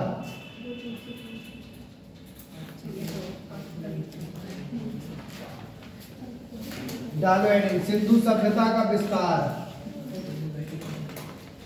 सिंधु सभ्यता का विस्तार। तो समझो, देखो उत्तर, दक्षिण, पूरब, पश्चिम, यही तो होंगी दिशाएं। क्यों? ये उत्तर होगा और ये क्या होगा, दक्षिण होगा। ये पूरब होगा, ये क्या होगा, पूरब, और ये क्या होगा, पश्चिम होगा। अच्छा, दिशाओं की जानकारी है सभी को? है जानकारी? पक्का?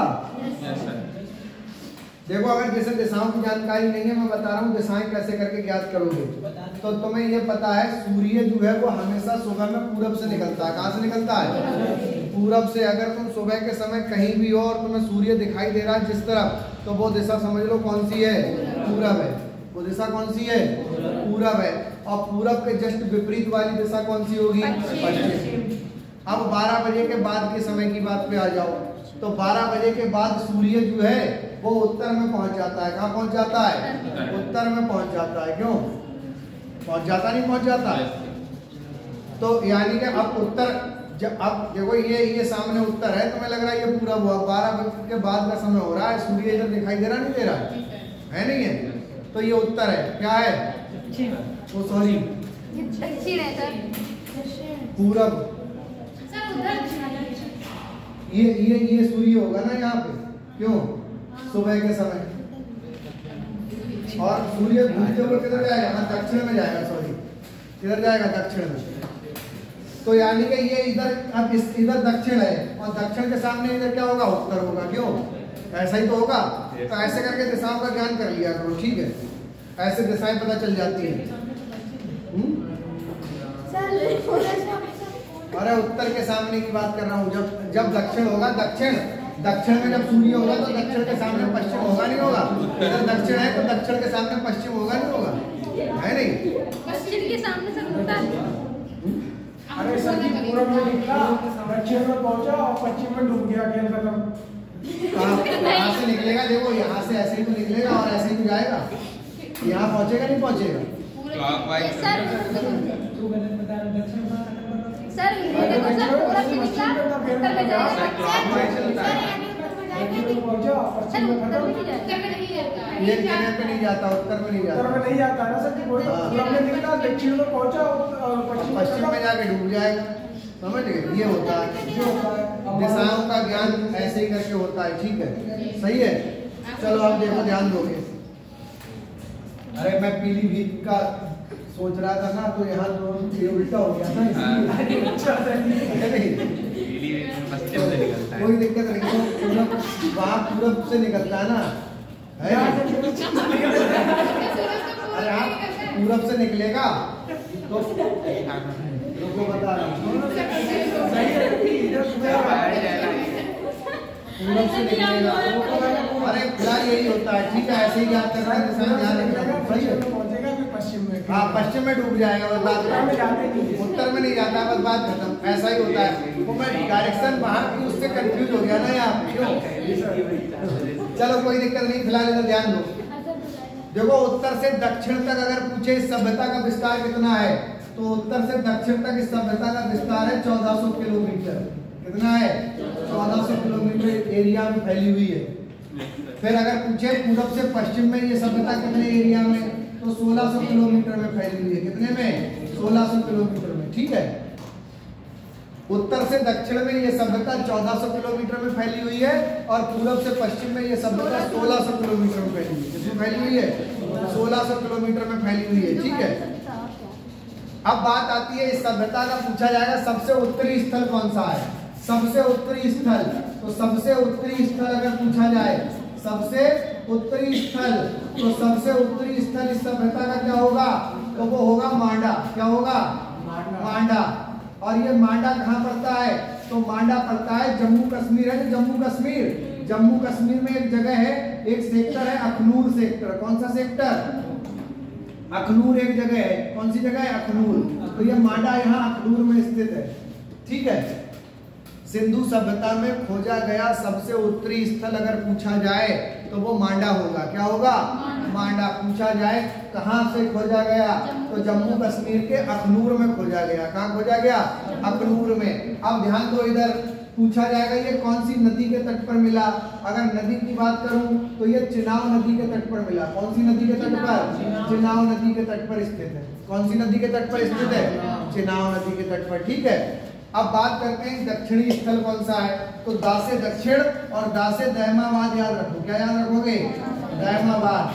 और ये दैमाबाद मुझे कहाँ खोजा गया है, तो ये बताओ कहाँ खोजा गया है।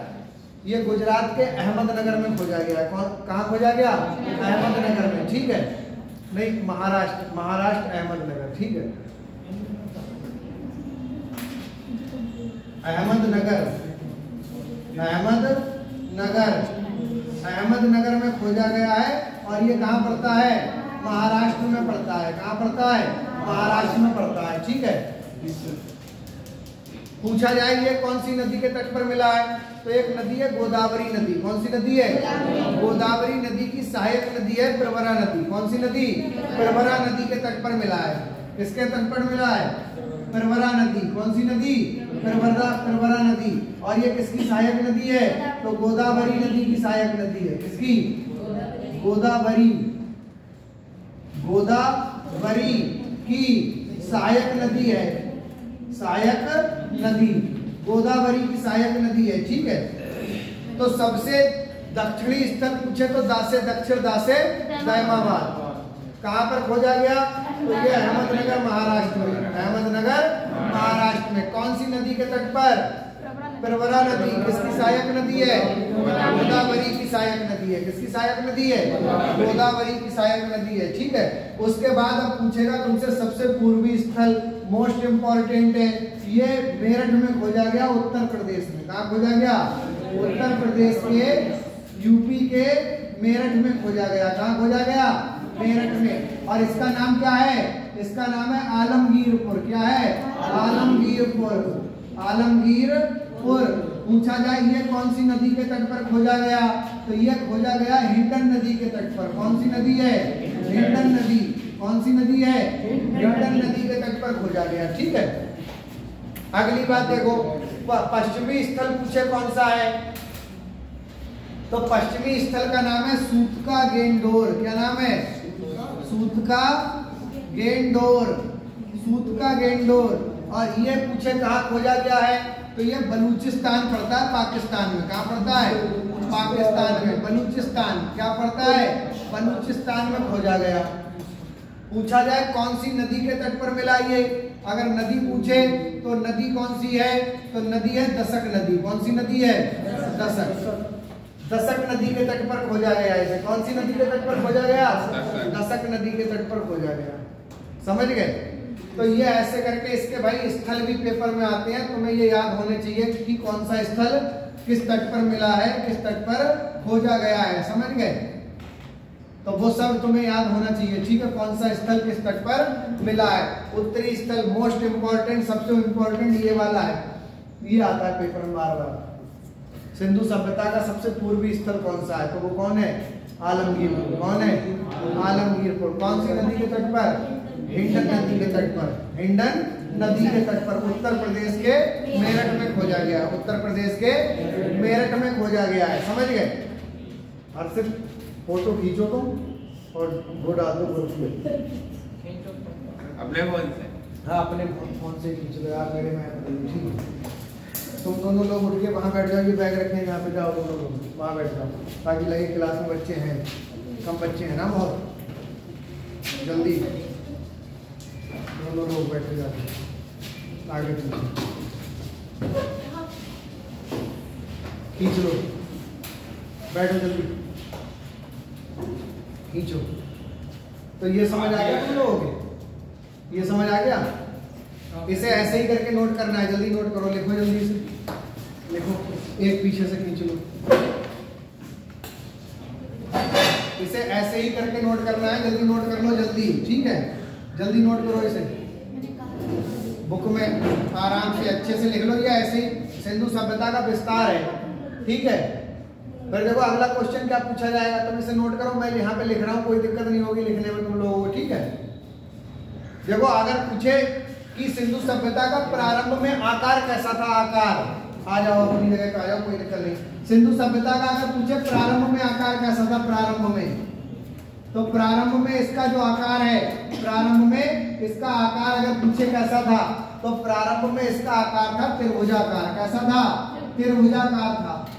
त्रिभुजाकार, त्रिभुजाकार था इसका प्रारंभ में आकार। ठीक है, फिर पूछे वर्तमान में इसका आकार कैसा है। वर्तमान में अगर वर्तमान की बात करें तो वर्तमान में इसका जो आकार है वो आयताकार है। कैसा है? आयताकार, आयताकार है, आयताकार है। वर्तमान में आकार की बात करें, अगर वर्तमान में सिंधु सभ्यता का आकार कैसा है, वर्तमान में इसका आकार कैसा है, तो वो आयताकार है। ठीक है, तो सर ऐसा क्यों हुआ? पहले त्रिभुजाकार था, ऐसा हुआ, इसमें बहुत सारे स्थलों की खोज होती गई। अब मान लो यहाँ पे कोई स्थल खोजा गया, तो इसके पड़ोस में यहाँ कोई स्थल खोज लिया गया, तो ऐसे ये बढ़ गया नहीं बढ़ गया, बताओ। तो ऐसे करके आयताकार हो गया। समझ गए? सर आ गए, बहुत जल्दी आ गए, लिख लिया। अब देखो अगली बात पूछा जाए, हाँ हाँ कोई दिक्कत नहीं, मिटा नहीं रहा हूँ, तुम लिखो, मैं तो समझा रहा हूँ ना, अगले मैं यहाँ लिख भी रहा हूँ, तुम देख के लिखते रहना। अगली बात पूछेगा कि जो सिंधु सभ्यता प्रारंभ में कितने वर्ग किलोमीटर एरिया में फैली हुई थी, प्रारंभ में कितने वर्ग किलोमीटर एरिया में फैली हुई थी, तो प्रारंभ में ये सभ्यता 12 लाख वर्ग किलोमीटर एरिया में फैली हुई थी। प्रारंभ में ये सभ्यता जो थी, प्रारंभ में ये सभ्यता 12 लाख वर्ग किलोमीटर में फैली हुई थी। वर्ग किलोमीटर में फैली हुई थी। वर्ग किलोमीटर में फैली हुई थी। ठीक है। अब पूछे वर्तमान में ये कितने वर्ग किलोमीटर में फैली हुई है, तो वर्तमान में ये सभ्यता 20 लाख वर्ग किलोमीटर में फैली हुई है। वर्तमान में ये सभ्यता 20 लाख वर्ग किलोमीटर में फैली हुई है। 20 लाख वर्ग किलोमीटर में फैली हुई है। दोनों बातें नोट करो जल्दी से, नोट करो जल्दी।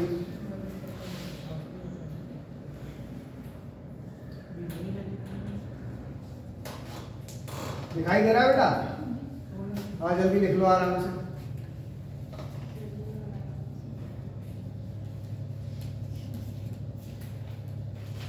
सर ये सभ्यता जो है हाँ। एकदम से ही खत्म हो गई क्या पूरी? अरे नहीं, अगले बताएंगे। अभी देखो वैदिक सिंधु सभ्यता का पतन होगा तो पतन होने में ही 200 साल लगेंगे। 200 साल बाद अगले चल के वैदिक सभ्यता का उदय होगा ना।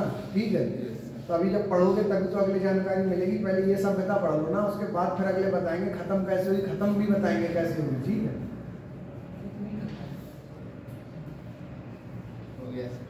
हो गया। नहीं हुआ सर।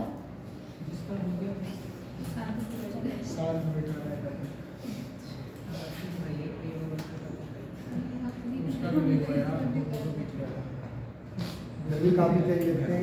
मैं वहाँ बोलता था तो वो बच्चे कहते सर बहुत तेज बोल रहे हैं, बहुत तेज, धीरे बोलो धीरे बोलो। यहाँ पे काफी तेज बोल रहा हूँ मैं, फिर भी यहाँ पर है बच्चों की समस्या तो बच्चे बोल नहीं रहे हैं। समस्या है बच्चों को? कैसे है समस्या? कोई दिक्कत नहीं, बता देना, धीरे बोल दूंगा। हमें तो है आवाज छूट जा रही है। हमें समस्या वाली इन्हें समस्या ना, इसलिए बाकी हमारे दोस्त को भी है और नहीं साथ दी तो चपड़ा मार के साथ दी। चलो 2-3 बार रिपीट करता हूँ, ध्यान दिया करो, लिख लिया करो। ठीक है, अब बन जाएगी आदत 4-5 दिन में, क्योंकि मैं ऐसे ही बोलूंगा स्कूल में तो हाथ भी तेज चलने लगेगा। इतनी तेज और भी तेज होगा, क्योंकि भाई सिलेबस सीमित क्लासेस में समाप्त करना है नहीं, तो उसके लिए भाई थोड़ा स्पीड से पढ़ाना पड़ेगा। लेकिन तुम इसका रिवीजन करते रहो कि ये सुना जाएगा, समझ लो। ऐसे मैं दिखवा रहा हूँ, एक दिन पहले क्या, मैं रोज तो बता रहा हूँ। अब कल तो सेकंड सैटरडे, कल छुट्टी रहेगी तुम लोगों की। सेकंड सैटरडे छुट्टी रहती है। ठीक है, मंगलवार से फिर मैं तुम्हारी क्लास कंटिन्यू करूँगा। मंगलवार से डेली क्लास होगी।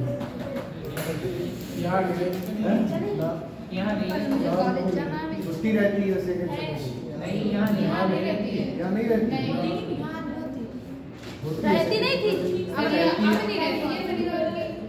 अरे सेकंड सैटरडे शनिवार महीने में, सेकंड सैटरडे सेकंड सैटरडे हो या फर्स्ट सैटरडे हो या थर्ड हो, लेकिन यहाँ छुट्टी नहीं रहती। लेकिन तुम यार अपने साथ वालों को कन्विंस करो। देखो आपको मैं, तुम बताओ अच्छा लग रहा नहीं लग रहा पढ़ते हुए? बताओ लग रहा है तो साथ वालों से बोलो, नहीं तो अगर तुम्हारी संख्या कम होती रहेगी तो क्लास बंद हो जाएगी। भाई यहाँ कन्विंस करो ने, कहना अच्छी क्लास चल रही है, आएंगे हिस्ट्री तो पढ़ने आए कम से कम। भाई हिस्ट्री इंपॉर्टेंट सब्जेक्ट है, अगले चल के कोई भी एग्जाम की तैयारी करोगे, यूपी के सारे एग्जाम्स में आती है हिस्ट्री, बहुत आती है। जैसे होमगार्ड का पेपर है, हिस्ट्री से 10 नंबर के क्वेश्चन, 10 क्वेश्चन आएंगे तुम्हारे पूरे। आएंगे नहीं आएंगे? 100 क्वेश्चन है, कम से कम 10 क्वेश्चन हिस्ट्री से ही आएंगे। होमगार्ड का पद भी सरकारी है, ये मत समझना 30,000 रुपए सैलरी है उसमें, समझ गए? कहीं सोचते यार होमगार्ड बेकार है, जाओ चौराहे पे एक थप्पड़ 2-4 थप्पड़ लगाएगा, तुम आधी बात नहीं कर सकते। अगर तुम उल्टे बोले उठा के डाल देगा, तुरंत अंदर डाल देगा, नहीं डाल देगा। तो ये मत सोचना बेकार पद है वो, समझ गए? पुलिस वाला है वो भी। आप तो सरकारी हो गए, क्यों? बहुत पहले से सरकारी हो गए वो पद। तो जिसकी एज है वो भरो। तुम बोला बेरोजगारी कितनी है, दिक्कत क्या भरने में?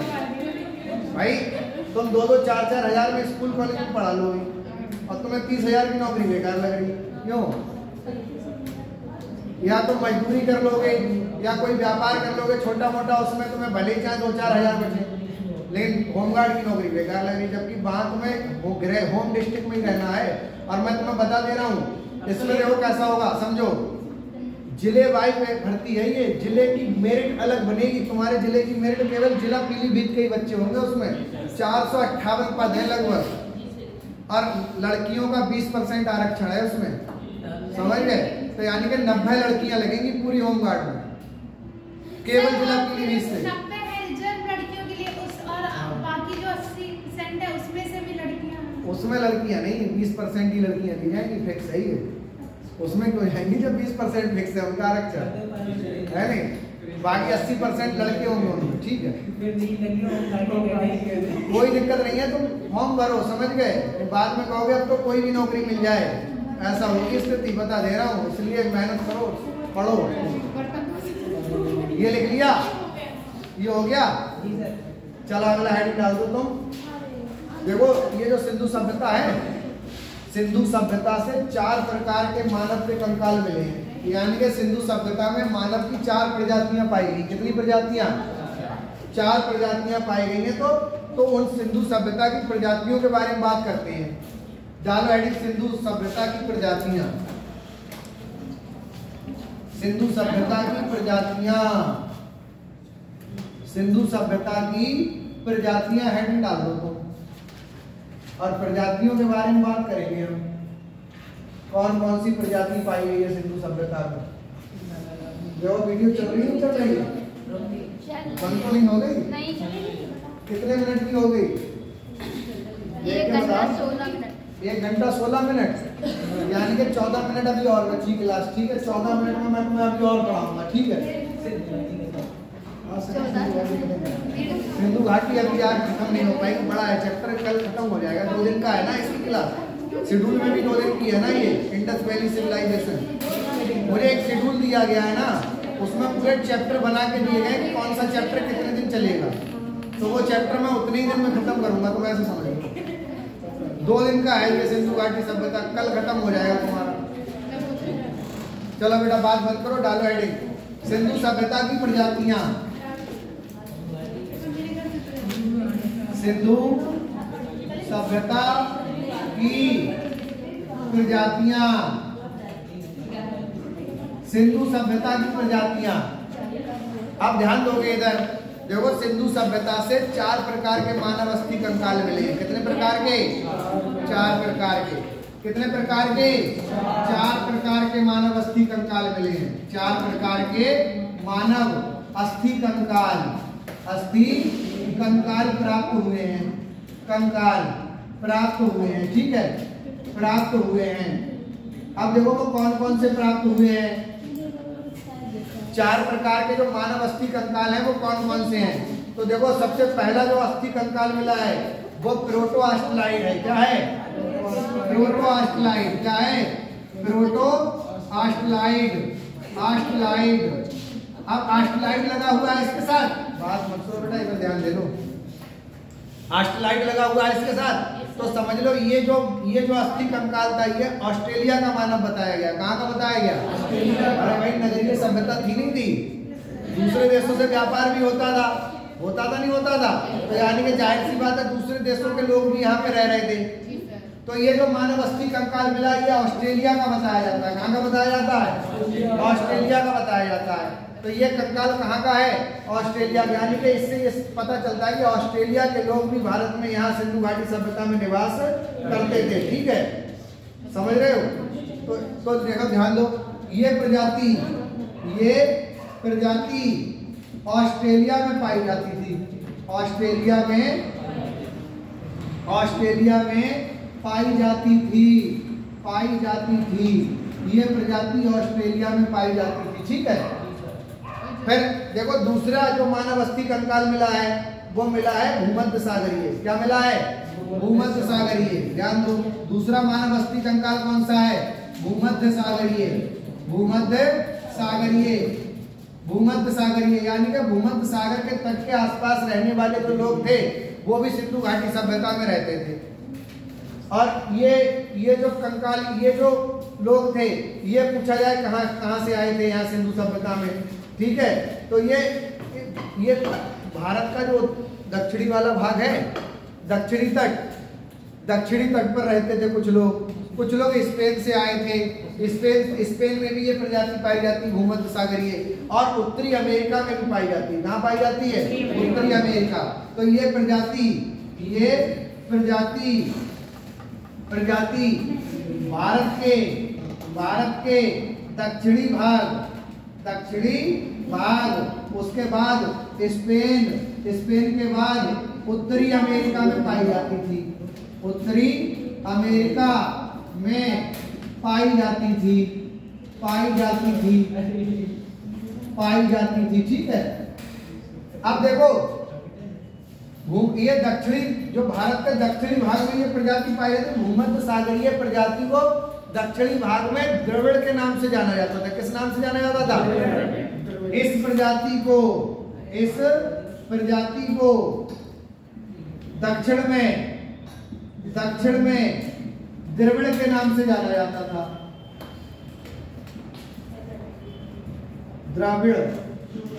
द्रविड़ के नाम से जाना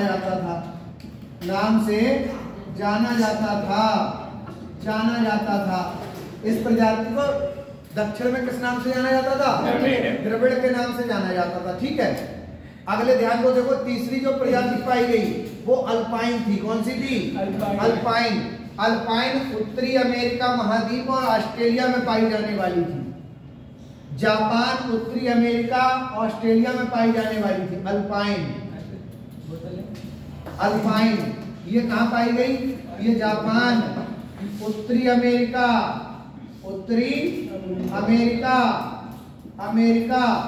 और ऑस्ट्रेलिया में पाई जाती थी। कहाँ पाई जाती थी? ऑस्ट्रेलिया में पाई जाती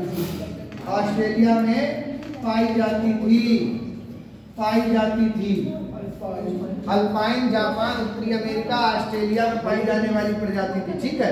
अगली जो प्रजाति मिली है वो मंगोलियन मिली है। कौन सी मिली है? मंगोलियन। तो मंगोलियन पूछे कहाँ पाई जाती थी? तो ये जो मंगोलियन प्रजाति थी ये पाई जाती थी जो मंगोलिया देश है, चीन के उस साइड में, तिब्बत के आसपास। चंगेज खान जहाँ से आया, जहाँ से चंगेज खान आया था, बिल्कुल सही। ठीक है। तो ये तिब्बत और मंगोलिया में पाई जाती थी। तिब्बत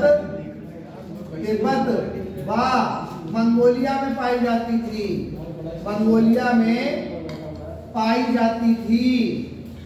जाती थी।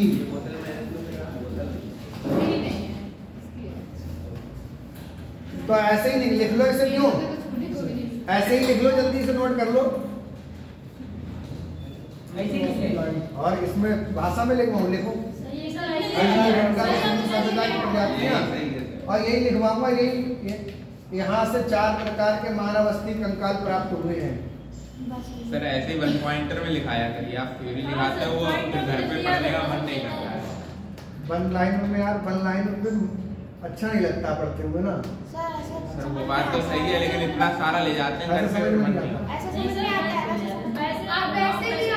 जैसे आप बोर्ड पे लिखते हो वैसे ज्यादा समझ में आता है। तो मैं समझाता तो हूँ ही, तो समझ में तो आना चाहिए भाई। अगर ऐसे 1 लाइनर करके लिखवा दूंगा तो वो अगले लंबे समय के लिए तुम्हें याद नहीं रहेगा। वो ठीक है, भूल जाओगे। अगर तुम्हें याद नहीं रहेगा तो समस्याएं आएंगी अगले से। अभी तुम्हें भी लग रहा है कि 1 लाइनर में काम चल जाएगा, तुम भी अगले देखना, फिर तुम भी आ जाओगे थ्योरी पे। तुम कहोगे यार विस्तार से पढ़ने चाहिए, हो नहीं पाएगा सिलेक्शन नहीं। पहले हमें भी यही लगता है 1 लाइनर हटाओ, 1 लाइनर पढ़ो, 1 लाइनर। समझ गए? जापान, उत्तरी अमेरिका, ऑस्ट्रेलिया, तिब्बत व मंगोलिया में पाई जाती है। ये तिब्बत व मंगोलिया में पाई जाती थी। तिब्बत व मंगोलिया में पाई जाती थी। लिख लिया?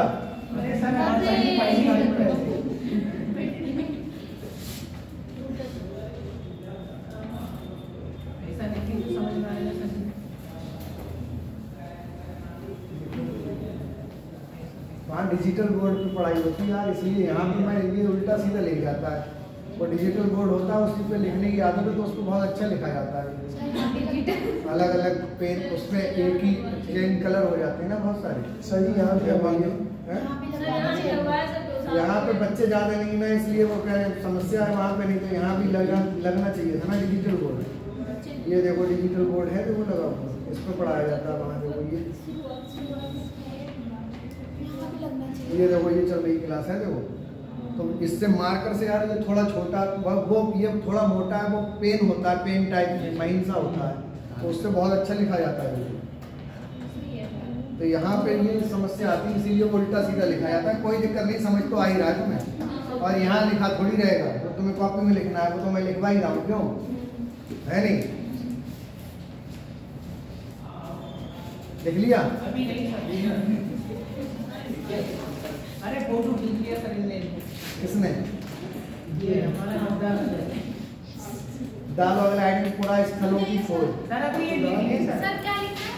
फिर वाइट हेडिंग अगला हेडिंग डालो पूरा स्थलों की खोज। सर ये लिख लिए। हाँ लिख लो आराम से, कोई दिक्कत नहीं।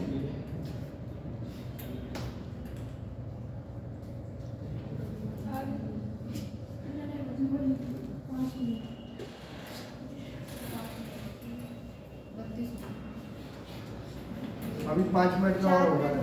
हाँ 4 मिनट की और है क्लास, कोई दिक्कत नहीं है। मैं पूरा स्थलों की खोज तब तक बता दे रहा हूँ, ऐसे ही समझो और उसके बाद मैं लिखवा दूंगा, ठीक है?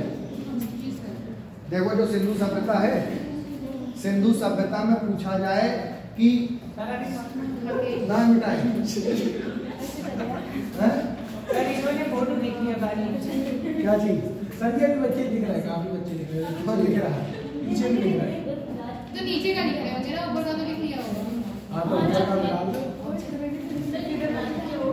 चलो देखो देखो अगर भारत की बात मैं करूं तो भारत में सिंधु सभ्यता में अगर सबसे अधिक स्थल कहीं खोजे गए हैं तो सबसे ज्यादा स्थल गुजरात में खोजे गए हैं। कहाँ खोजे गए हैं? सर्वाधिक स्थलों की हो गया। अरे तो देखो 5 मिनट हो गया। हाँ इसे ध्यान दो, पूरा स्थलों की खोज, पूरा स्थलों की खोज, पूरा स्थलों की खोज। तो सर्वाधिक स्थल कहाँ खोजे गए? सर्वाधिक स्थल गुजरात में खोजे गए। कहाँ खोजे गए? गुजरात में खोजे गए, गुजरात में खोजे गए, खोजे गए। सर्वाधिक स्थल गुजरात में खोजे गए। सिंधु सभ्यता में खोजा गया सबसे बड़ा स्थल अगर पूछे, सबसे बड़ा स्थल, तो सबसे बड़ा स्थल बताओ कौन सा है? सबसे बड़ा स्थल, तो सबसे बड़ा स्थल है राखी गढ़ी। कौन सा है? राखी गढ़ी, राखी गढ़ी। और राखी गढ़ी खोजा गया कहाँ पर? हरियाणा में। कहाँ खोजा गया? हरियाणा में, ठीक है, हरियाणा में खोजा गया। 1959 में इसकी खोज हुई है और सूरजभान सिंह ने खोज की है। किसने खोज की है? सूरजभान सिंह ने इसकी खोज की है। सूरजभान सिंह ने खोजा है, इसे खोजा है, ठीक है। फिर पूछा जाए सबसे छोटा स्थल कौन सा है? सबसे छोटा स्थल, सबसे छोटा स्थल, छोटा स्थल, तो सबसे छोटा स्थल जो है वो सबसे छोटा स्थल है अल्हादीनो। क्या नाम है उसका? अल्हादीनो। और ये कहाँ खोजा गया अगर पूछा जाए तो ये खोजा गया है पाकिस्तान में। कहाँ खोजा गया? पाकिस्तान में। अल्हादीनो कहाँ खोजा गया? पाकिस्तान में, ठीक है। अगले बात करते हैं, देखो बस 2-1 मिनट और बचे हैं, छोड़ रही थी मैं, साथ आ तो गया था यहाँ 1-2 लेकिन वो सेट करने में ये सब 5-6 मिनट लगते।